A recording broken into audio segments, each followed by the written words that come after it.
We are calling all young entrepreneurs this hour because, in case you didn't know, the law changed recently, which means you can now start a business legally from the age of 18. Just goes to show just how behind the UAE is when it comes to pushing those entrepreneurs forward.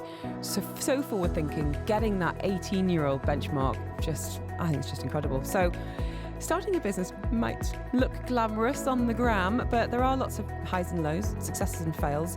So before starting one, well, we're bringing in the experts to give you some brilliant advice here, who've been there, seen it, done it, and yeah, wearing the t-shirt. Dariush Sudi is with us. He is the founder of Arena and Be Unique. We're going to be hearing about some of the programs he does, but before we talk about that, Dariush, I want to know a little bit about you. Have you always had an entrepreneurial spirit? First of all, thank you for having me. You're very welcome, sir. Yes, I never really fitted the school. I couldn't sit behind the desk for many hours. For some reason, I couldn't turn up on time, sit there for an hour, leave on time. I didn't want to queue and speak only when you're spoken to. I would just want to stand out. I want to be different. I want to be unique. And I was dyslexic. So people thought I was stupid. So when I left, I had this desire to be successful, but I knew I had limitations, the way I was born, the way I was set, and also I was a refugee in the UK. So limitations in the sense of that expected path, I suppose. Absolutely. I just didn't fit in. I didn't fit in the system. And so I thought, what's the best way to get out of the system, yet earn as much money as I could? Legally, absolutely. And I got into sales. And within the first year, I left more jobs I can remember. I got fired from more jobs I can remember. But what I did gain was experience. And I realized that I want to be a leader of a company. And so started my path to entrepreneurship. Which was what? What was your first step? Well, the question is, what did I not get into? So it was, at the time, it was computers. So believe it or not, I got into the business of building personal computers before Dell computers did. I was one of the biggest competitors in the UK.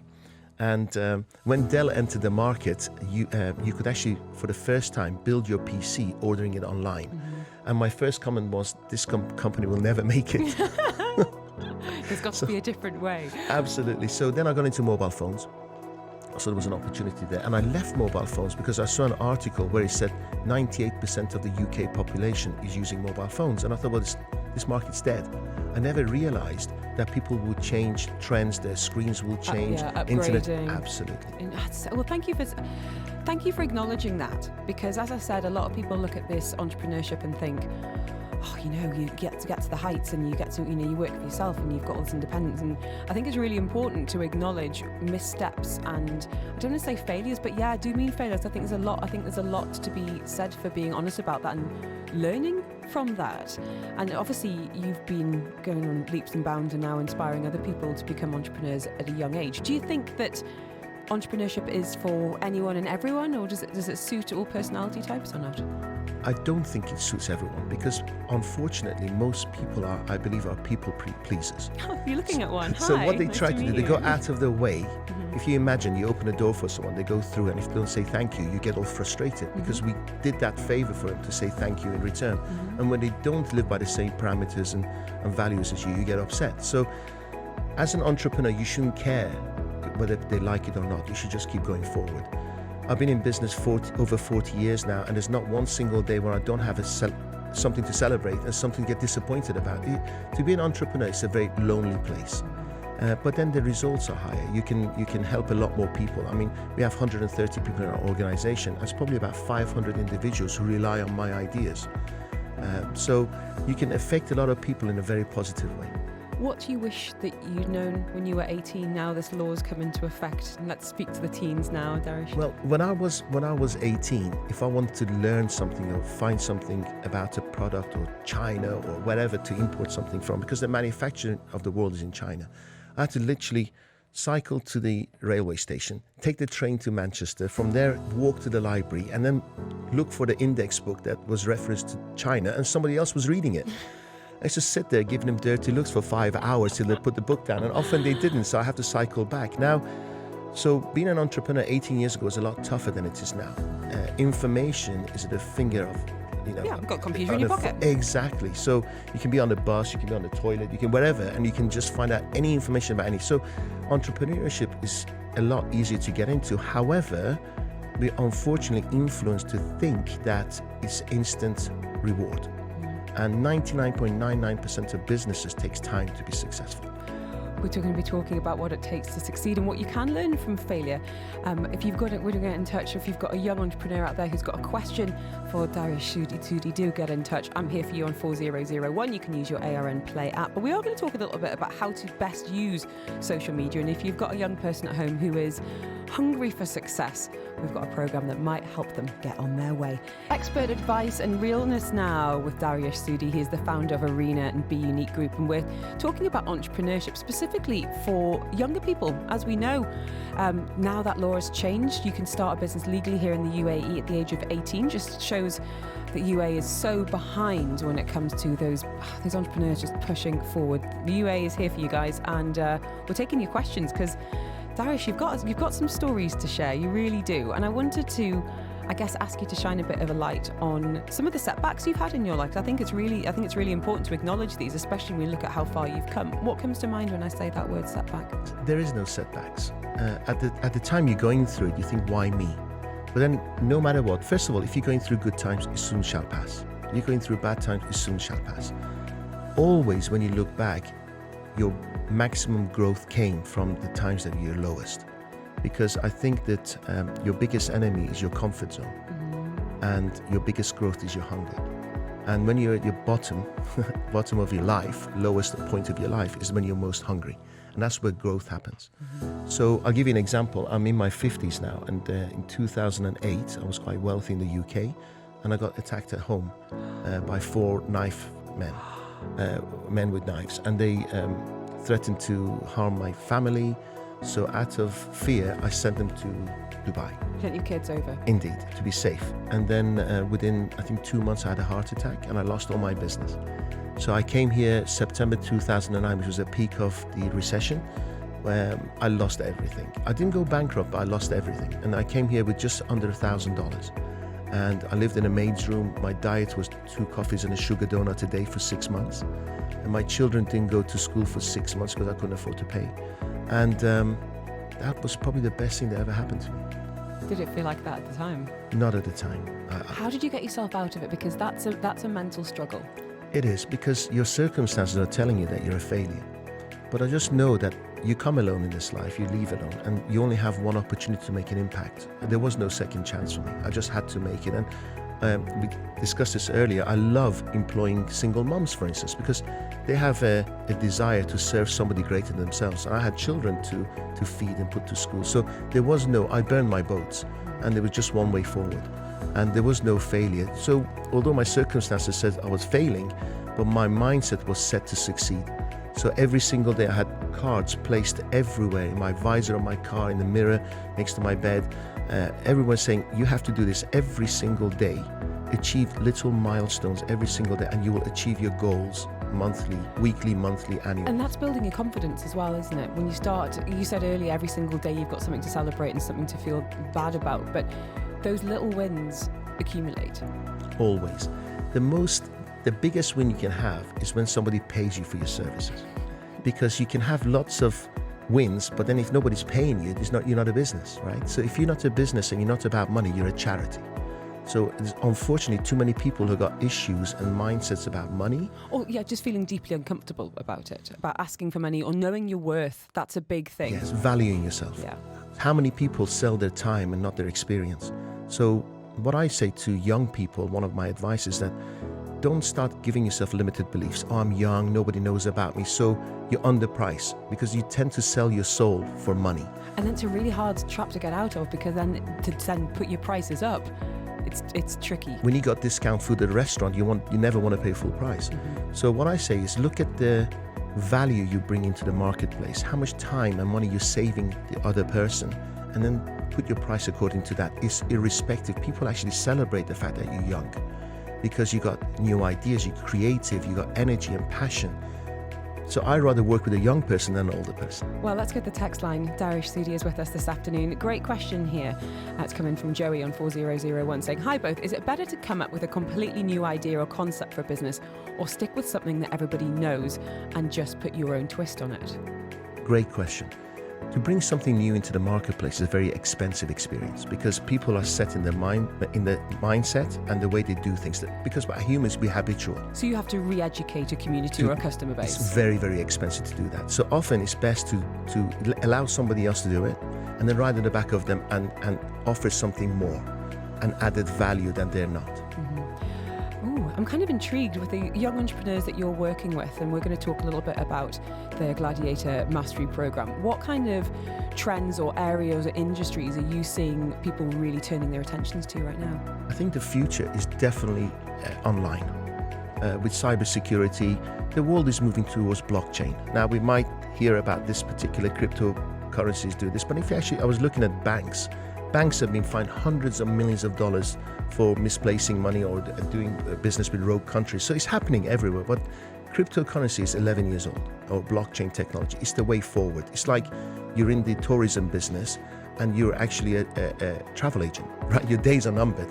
So that's 100% forward. We're talking about cybersecurity, because if everything's going to go online, you've got to make sure that your security is there. So coding is really important. Programming, and of course artificial intelligence. So you're saying I need to get my kids into coding? 100%. Okay. It's the way forward.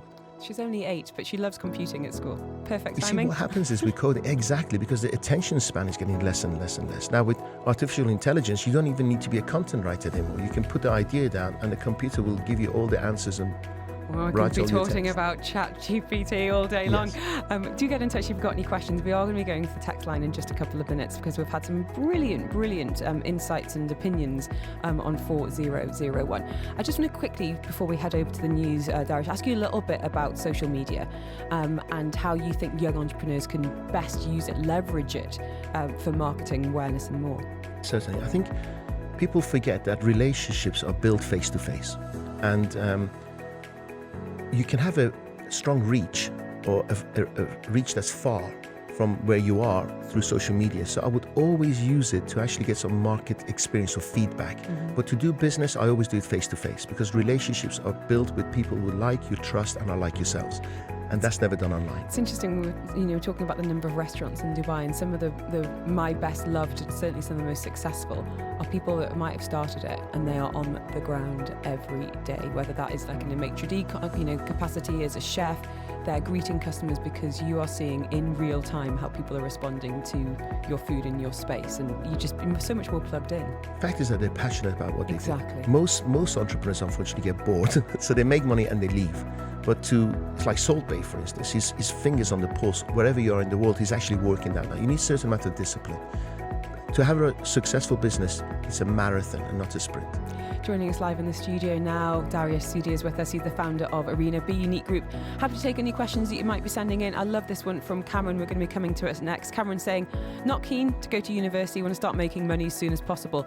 Do you think degrees hold the same value today? Or is it better for young entrepreneurs to just start as soon as possible? He says, I mean, it worked for Stephen Bartlett. Darius CEO hasn't held him back. What's Darius's take? We'll be getting that after your latest headlines on Dubai Eye. Here in the UAE, the legal age for starting a business has been lowered to 18. UAE really pushing entrepreneurship in the region. So if you've got any questions, this is your chance. Joining us in the studio now is the founder of Arena and the Be Unique Group. Darius Sudi is with us. He has been in the UAE 12 years and built an incredible business and reputation for helping people with their entrepreneurship journey. Now, you're a dad of 2, and I'm curious, Darius, do you think your kids will go into entrepreneurship having seen you do it? I'm actually dad of 4. You're a dad of 4? My first children are 29 and 27. And believe it or not, they're both entrepreneurs and super rich and successful. Super rich. I love it. Good for them. Because it's okay to talk about money, right? Because they are successful and they are rich, and they're 29 and 27, and they are great kids, honorable, amazing values, and I'm more than proud of them. But do you think them seeing you and seeing that entrepreneurship was a possibility, was a journey, was an option, was really instrumental? Because I think if you grow up in a family where that is shown, you can't be it until you see it, is really crucial. Whereas like for me, my dad was working for companies his whole life, worked all over the world, but ultimately never had his own business. So I never really saw it as something that would be viable. Yes, one of the things, again, great question, because during dinner time, we're talking about all the trials and tribulations of running a business. So children are picking up on it. And they don't see you quitting, they don't see you giving up, and you definitely don't see you as a victim, because as an entrepreneur, you can't be a victim. As an employee, you can blame the system, you can blame the organization, you can bring the culture, but as an entrepreneur, you make the culture. So it's a very much I can do attitude when you're in a house or a home of entrepreneur parents. Message here from Renette saying, the man talking on your show, Darius, is just what we needed to hear. My grandson's 10 and is learning coding. He's in his element learning about it. I fully understand what you're talking about. I realise I'm not alone in the world. As soon as people acknowledge the mistakes they've made, then you can move forward. Coding and kids. I think you're definitely onto something here. Well, first thing, I think your vulnerability is your strength.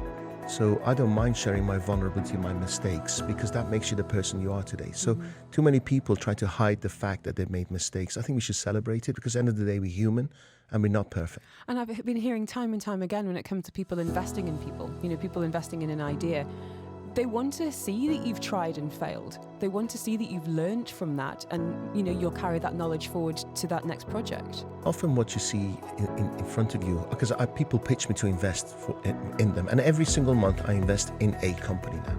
And an 18-year-old doesn't have mileage, they don't have a history. But what you do want to see in that person is passion, and they're willing to listen. Because why do you want them to... I've had 2 heart attacks. Why do you want them to go through 2 heart attacks, lose $100 million, waste 30 years of your life learning, when you can learn from me? So that the best lesson I can give someone is find a peer group, somebody more experienced than you, who've done well in that area that you want to learn from. But not anyone. Isn't that just the best bit of advice, though? Why should you care about someone who's doing something that's not necessarily what you want to be doing? Does that make sense? I think we worry a lot about what people think of us. And also, don't ask family, because what they a message about this. What they advise you is conditional. They care about you. So, ask somebody who doesn't have an emotional attachment to yourself, only wants the best for you. Let's go to the text line. Message here from Cameron saying, I'm not keen on going to university. I want to start making money sooner rather than later. Does Darius think that degrees hold the same value today, or is it better for young entrepreneurs to start as soon as possible? He says, it worked for Stephen Bartlett. Certainly did. What's your take? And we don't want to freak out on your parents here, but I'm keen to get your experience on this. I think if you look at history, my parents had maximum 2 jobs and then they retired. Now you're expected to have up to 20 jobs and then you retire. And the way we operate has changed.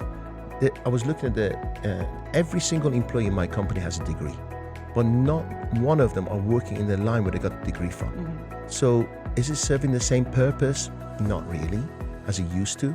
Unless you want to be an accountant, a lawyer, a doctor, you need to have those degrees. But otherwise, what I think university offers you is a way of thinking, asking questions, and having answers. And finally, it's a great peer group, because if you don't go to university, you miss out on 3 years of having friends and a peer group who just like you or think like you.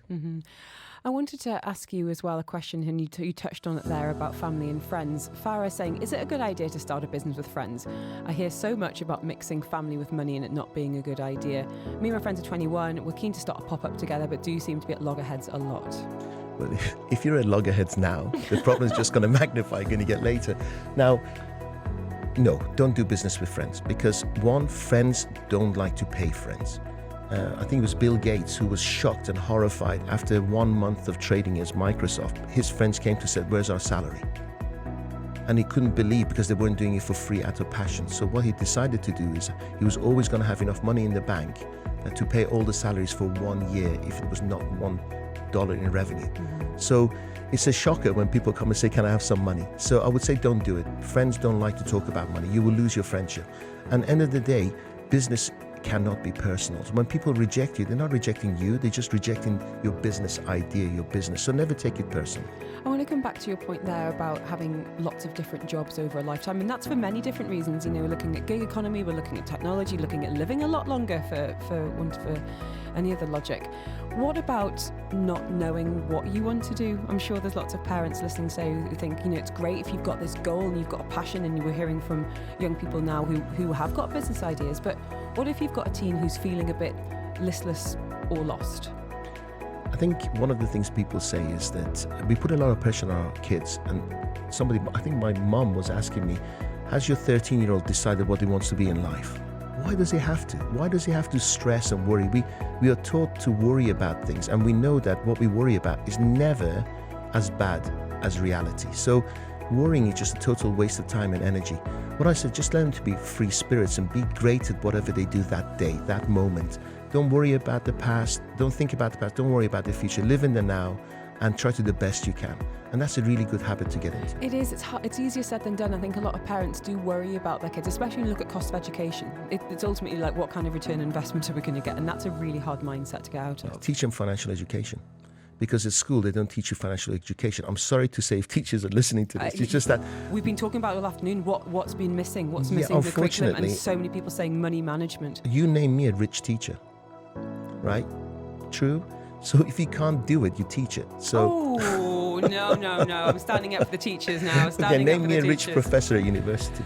But they're doing that. They're not doing it for the money. I think that's the difference. Sometimes it's a vocation, it's a calling, but I do totally agree. Money management needs to be taught in schools, because we're doing our kids a disservice not knowing the difference between a credit card and a debit card. Exactly. And interest rates, borrowing, leverage. Compound interest, all of this. Absolutely. So I think there's a room for the current way of teaching, and also we need to add financial education on top. Tell us a little bit about what you're teaching about the I love the name, the Gladiator Mastery Program. What's it all about? Very quickly tell you what Gladiator Mastery is. Because we've only got a couple of minutes. I'm really into Italian history, and 2,000 years ago, when you were a gladiator and you were chained and a slave, you had to fight your way, entertain people to fight your way to freedom.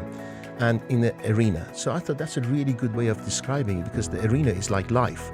But now, without practice, without any maneuver, without any planning, we sent to the arena to fight every single day, and we lose our battles, and we expect to pick ourselves up, dust ourselves out and move on. If that was 2,000 years ago, we would have died. So which death do you want, the instant one or the long-lasting one? So what I do is I teach people strategies to be successful and win in life in the shortest possible time. How short are we talking?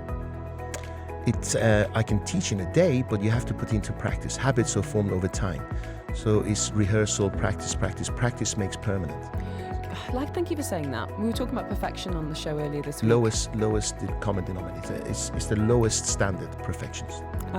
Practice makes progress. You've started this program not just for adults, but for young people as well. How young are we talking, Darish? From age of 5. Wow. Because what happens is, in my seminars, I have hundreds of people attending, and I teach them that I can teach a 5-year-old how to sell and make money in 20 minutes. And I often make about 5,000-6,000 dirhams in front of everybody. And I said, you adults, what's your excuse? And I pay them a commission, the 5-year-olds. And I say to them, shout, money comes easy to me. You are going to meet my kids. Love to. That is 18th of March. That's my retirement plan right there. Darish, if anyone wants to find out more about you and, of course, as I said, the programs that you're offering, what's the best way of getting in touch? Dariush Soudi, Dariush, Soudi, Soudi, official. And I'm on all platforms. You can send me a message just saying biz if you want on 4001, and I will hook you up with that link. Thank you so much. It's been so fascinating to hear your story, your learnings, and what you're offering here in the UAE. Thank you so much, and some brilliant questions as well, guys. I think we've got a bright future here in the UAE with some of the messages we've had in today.